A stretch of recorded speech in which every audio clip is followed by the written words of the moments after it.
La missa és la gran pantalla del cinema fet a l'aula en les escoles valencianes, en les escoles estatals i les escoles internacionals. El que pretenem és que aquest cinema que se fa en els col·legis, en els instituts i en les universitats tenga un lloc on mostrar-se. Ha evolucionado desde un pequeñito festival de un día en la Escuela de Magisterio hasta un festival de 15 días de duración con 30 sedes donde se proyectan 380 y pico películas, donde participan casi 60 países.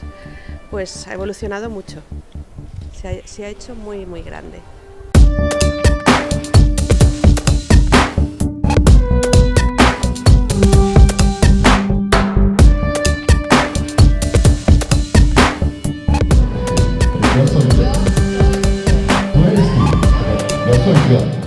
Si tú eres tú. Y yo soy yo.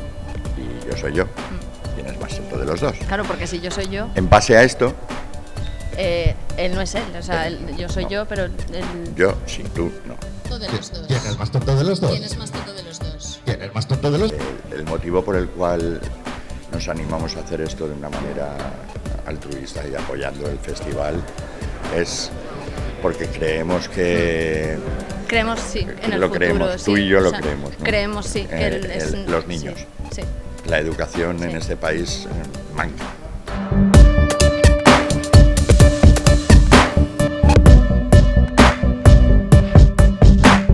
Pues nuestra película va sobre, el tema principal es la inmigración.